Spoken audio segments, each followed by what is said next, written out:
Hello everyone and welcome back to the channel. I'm Henry Higgins III, and last night my son Josh and we went to see the final installment in the Tom Hardy Venom trilogy, Venom: The Last Dance.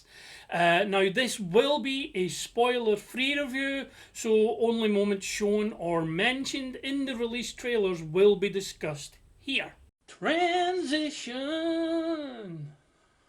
Overall, the Sony Spider-Man universe has been largely disappointing.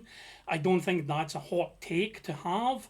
But for me, the Venom movies have been the highlights, carried for the most part through the sheer power of Tom Hardy's performance and his charisma, both as Eddie Brock and as the symbiote he is bonded with, that eventually they become Venom.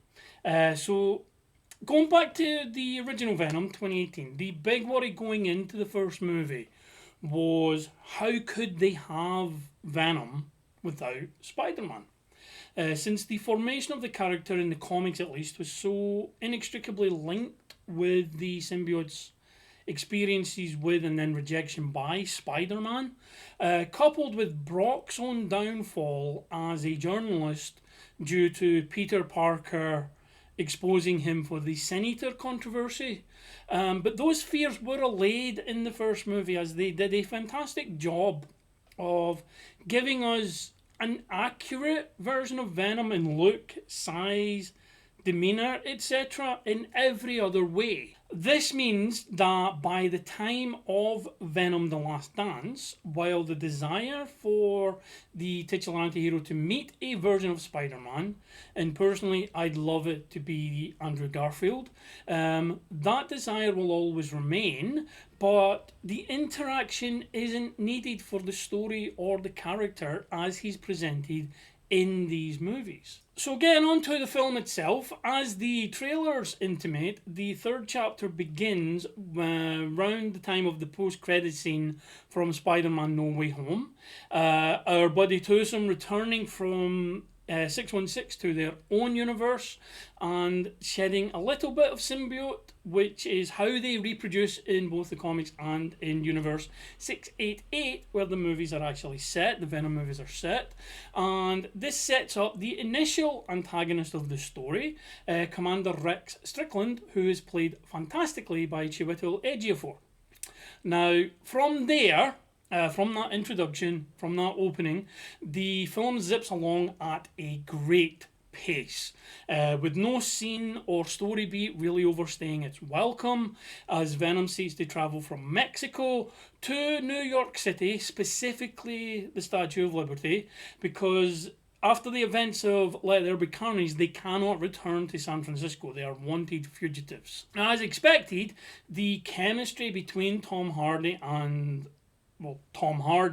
as Eddie and the symbiote respectively is what drives the movie, and it's the main drawing card for a lot of people. Along the way, he does meet a number of side characters, including Martin Moon, played here by Rhys Ifans. The character's a new age hippie type looking to visit Area 51 before it is fully decommissioned, in the hope of seeing a real life alien.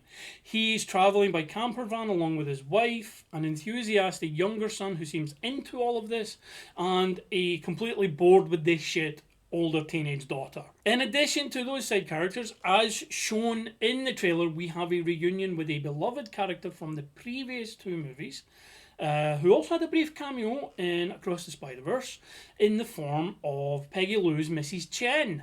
Now, she is looking radiant, absolutely amazing in a stunning red cocktail dress, and she's been hitting it big at the Paris Hotel Casino in Las Vegas, and that's where Eddie finds her in the movie. This obviously, again, is shown in the trailers. Now, to be absolutely open, it is absolutely clear that Mrs. Chen was definitely shoehorned into this film. But her relationship with Eddie / Venom is so wholesome, and the scenes themselves with her in it are just so joyful that it is a shoehorning, it is fan service in the best way possible. The film does a great job of setup and payoff across the runtime as we lead into the finale, with all the places falling into place in a logical way, with nothing being overly complex or with any real plot holes, while as the main antagonists of the story, the xenophages are wonderfully designed monstrosities. Obviously, based on the xenophages from the comics, they look fantastic on screen, and they have this amazing wood chipper effect to their kills that was a horrific delight. As it relates to the CGI on display, it is pretty much flawless throughout, with a specific highlight, one that stuck in my head as a scene, it's touched on in the trailers, where Eddie and the symbiote are not separate, but the symbiotes come out his back and they're having a conversation. It's a little exposition on the overarching story, and at times I genuinely felt like it was a practical effect on the set or on location because it was so seamlessly blended in with the live action. While the action scenes themselves are well choreographed, and the climactic fight, once you realise where it's going, because again they've been setting these breadcrumbs up throughout the first two acts, it's just a brilliant blur of brutality that does a good job of giving some real stakes to the outcome of this climactic fight. That is not to say that the movie does not have its negatives. It does. My main one is with the acknowledgement of there being a multiverse linking Sony's characters to the main MCU 616 and beyond. The casting of Chiwetel Ejiofor in particular, to me, it seems like it was meant to elicit a who could he really be feeling going in. And the truth of the matter is that character could have been played by anyone.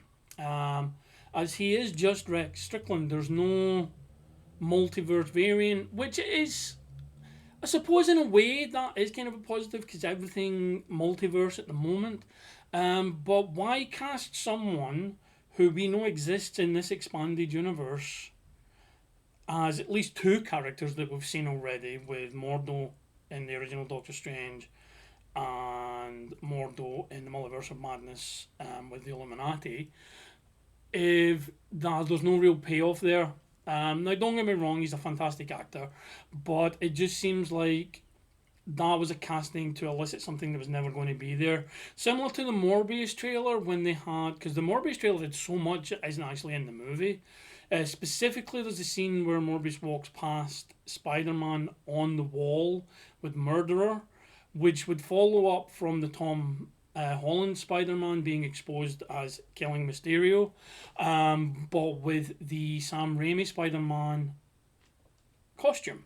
So that was never mentioned in the movie, it was never paid off. But that was obviously there to elicit a, oh, this is all connected response.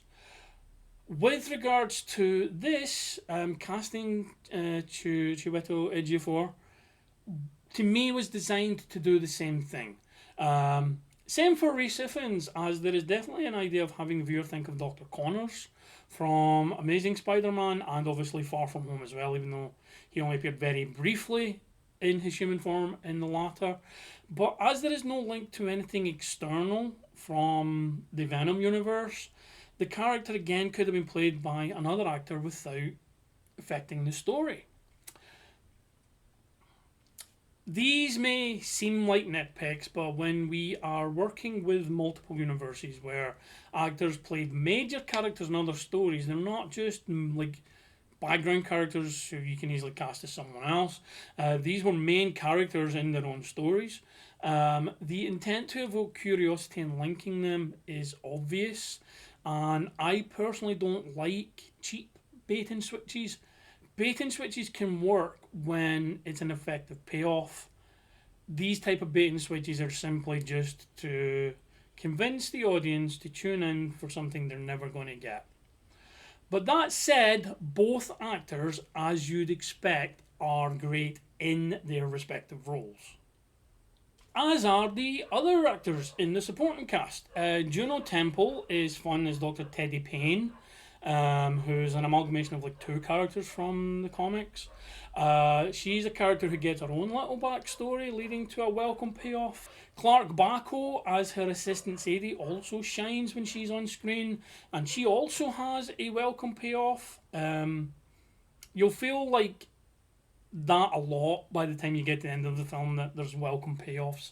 Meanwhile, Stephen Graham returns as Detective Mulligan from Venom Leather with Carnage, with a surprising wrinkle when you remember how he ended the second movie. It is both what you expect and not what you expect from that little tease. And for the little he is given, he does a wonderful job.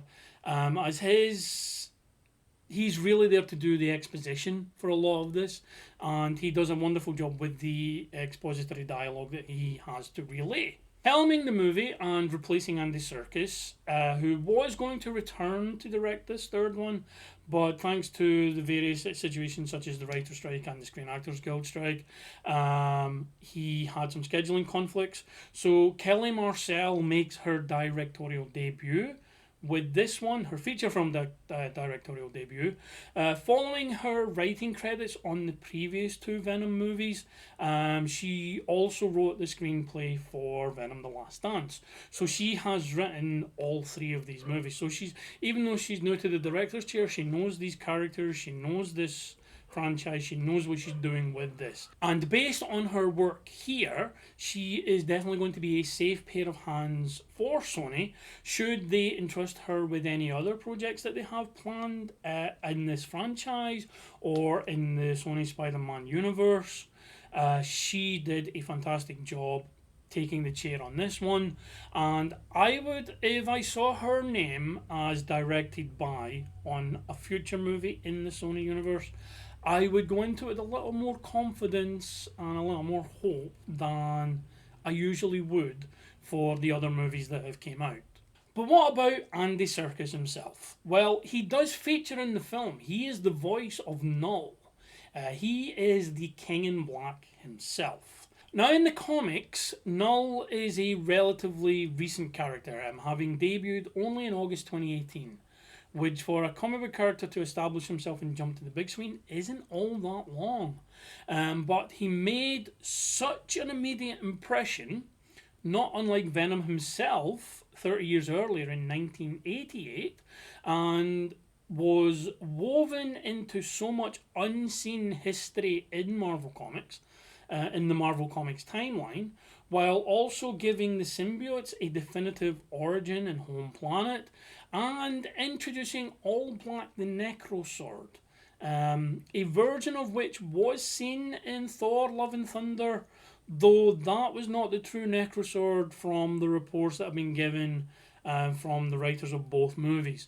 It was like a version of it, so you could say it was the 616 Necrosword. It was a shame that Null's reveal was given away in the trailer, as for me at least it would have been such a jaw-dropping reveal in the film itself.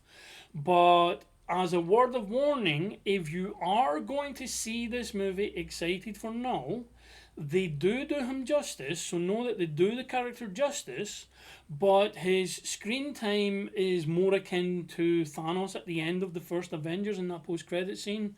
Maybe a little more screen time. Definitely not to the level of the screen time he got in the first Guardians movie. So happy medium between those two. So while he is in the movie, Venom: The Last Dance is an introduction to Null, a seed being planted to confirm his existence, similar again to Thanos, and what he is, but this is definitely Venom's story. It's the symbiote's story. And as a concluding chapter in that story, I thoroughly enjoyed it. Josh and I left the theatre with smiles on our faces and a sense of time well spent. So how does it score on the third scale of excellence? Well, I'm glad you asked. With great performances across the board, some nice fan service with Mrs. Chen, the introduction of Null, and how fantastically realised he is, especially visually. For the short time on screen, You get a sense of who he is, what he is, how powerful he is, and he looks amazing.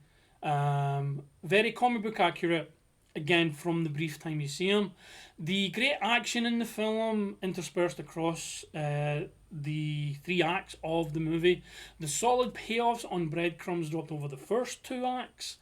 And essentially this being what it was advertised as being. The conclusive ending to the Tom Hardy Venom trilogy.